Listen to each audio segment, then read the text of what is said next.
Hi hello అండి. ఈరోజు video వచ్చేసి చికెన్ లివర్ వండుతున్నానండి.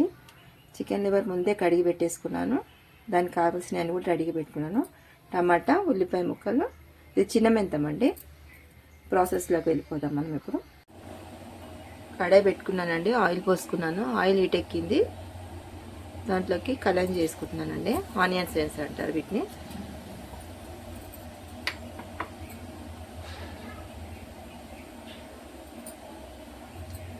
ఉల్లిపాయ ముక్కలండి,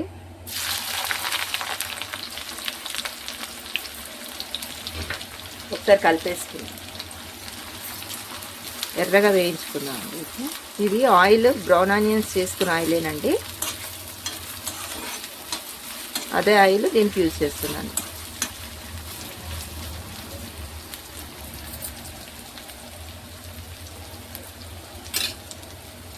కొద్దిగా కస్తూరి మెంతి వేస్తున్నాను.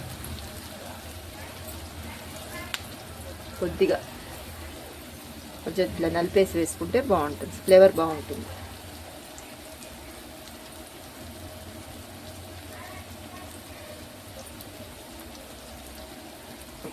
ఒకసారి కలిపేసుకున్నాను. ఎర్రగా వేగాలి, ఎర్రగా వేగితేనే టేస్ట్ బాగుంటుంది కర్రీ. మా బాబాయ్కి కర్రీ అంటే చాలా ఇష్టం అండి. మెంతం కూర వేసి వండితే ఇష్టంతో తింటాడు. ఎర్రగా వేగనిద్దామండి. ఎర్రగా వేగిపోయండి. ఇప్పుడు దీంట్లోకి మనం అల్లం వెల్లుల్లి పేస్ట్ వేసుకుందాం. కొద్దిగా పసుపు వేసి ఒకసారి కలిపేసుకుందాం.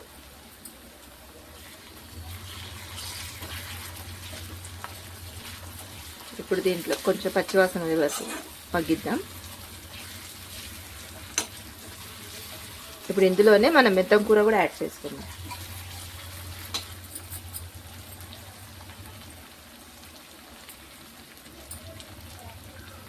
మెంతం కూర అండి, ఒకసారి కలిపేసుకుందాం.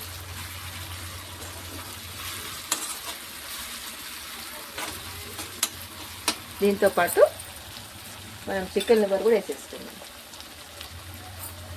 చికెన్ లివర్ అండి, ఫ్రెష్గా కడిగి పెట్టేసుకున్నాను. అది కూడా ఇందులోకి యాడ్ చేసేస్తున్నాను.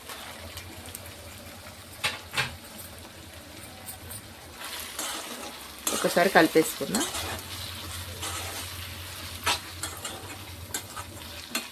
చాలామంది ఏంటంటే ఇది ఫ్రై చేసుకుంటారు ఎక్కువ మటుకు, కర్రీ ఎక్కువ వండుకోరు. కర్రీ వండుకున్నా మామూలుగా ఉప్పు కారం అది వేసి వండుకుంటారు, అంతేకాని ఇలా మెంతం కూర అవన్నీ వేసి ఏం చెయ్యరు. దీంట్లో కొత్తిమీర, పుదీనా ఇవన్నీ ఏం అవసరం ఉండదండి. మామూలుగా ఉప్పు కారంతో కొంచెం మెంతం కూర వేసి వండుకుంటే టేస్ట్ బాగుంటుంది. ఇది కొంచెంసేపు మగ్గనిద్దాము. కొంచెం ఆయిల్లో ఉడికిపోయిందండి. ఇప్పుడు దీంట్లోకి ఉప్పు కారం యాడ్ చేసుకుందాం. ఆయిల్ అంతా బయటకు వచ్చేసింది చూడండి. కొద్దిగా కారం కొంచెం పడుతుందండి. కొద్దిగా ఉప్పు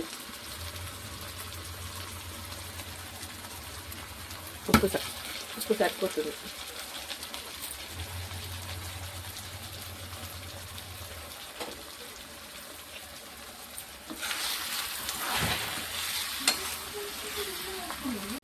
వేసి ఒకసారి కలిపేసుకున్నానండి. ఇది ఎగురుతుందండి, పట్ట పట్ట అంటుంటుంది, చిట్టుతూ ఉంటుంది అనమాట.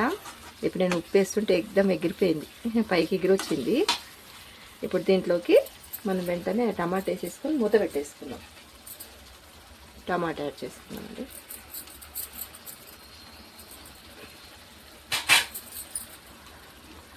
వేసేసుకొని మూత పెట్టేసుకున్నాం. ఒక 10 నిమిషాలు ఉడికిపోతే సరిపోతుందండి. ఫైనల్ లుక్ ఇలా వచ్చిందండి. సర్వింగ్ బౌల్లోకి షిఫ్ట్ చేశాను. మీరు కూడా ఒకసారి ట్రై చేసి చూడండి, టేస్ట్ బాగుంటుంది. Chicken liver curry.